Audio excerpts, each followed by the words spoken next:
Aujourd'hui, nous consacrons ce tuto à la distinction du testament et de la donation.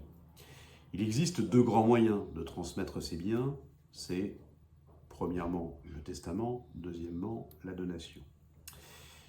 Chacun a des avantages et des inconvénients. Il faut donc choisir entre ces deux vecteurs.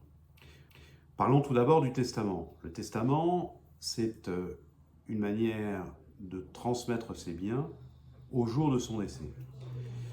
Il a peu d'intérêt si jamais il ne modifie pas l'ordre légal. Si par exemple j'ai 3 enfants et que je fais un testament pour dire que tous mes biens iront à mes 3 enfants, eh bien si on n'avait rien fait, ça aurait été exactement la même chose. Cette formule peut avoir des avantages, mais un peu compliqué à expliquer dans ce tuto, et à ce moment-là, je vous invite à nous consulter.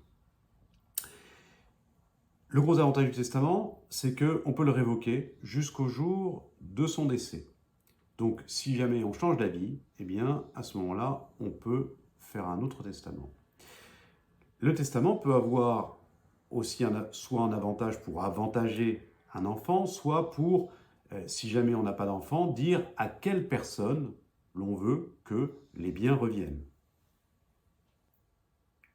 Le testament présente un inconvénient, c'est que les biens qui ont été couchés dans le testament seront évalués au jour du décès et donc fiscalisés selon la valeur des biens au jour du décès. Il ne permet donc a priori aucune économie de droit de succession.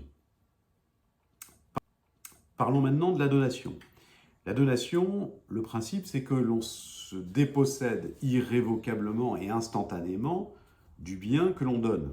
Cela veut dire qu'on transmet les pouvoirs ou des pouvoirs sur le bien au donataire, c'est-à-dire celui qui va bénéficier de la donation.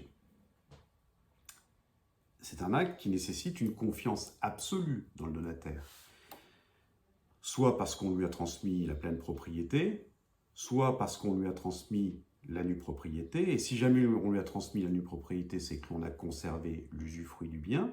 Cela signifie que l'on ne pourra revendre le bien qu'avec l'accord du donataire.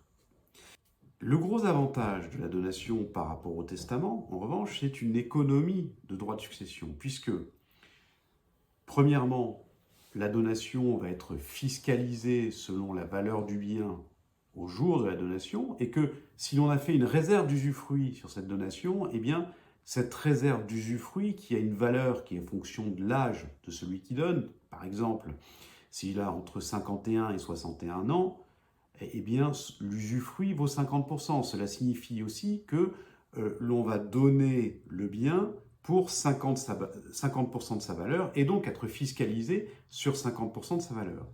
Et il ne sera plus jamais refiscalisé. Donc, quelle que soit la valeur du bien au jour du décès du donateur, eh bien, les droits auront été déjà payés à l'administration fiscale et il ne sera pas revalorisé fiscalement parlant. Donc, gros avantage de la donation en matière fiscale, seul inconvénient de la donation, c'est une confiance absolue dans le donataire, puisqu'on lui transmet des pouvoirs que l'on ne peut lui reprendre.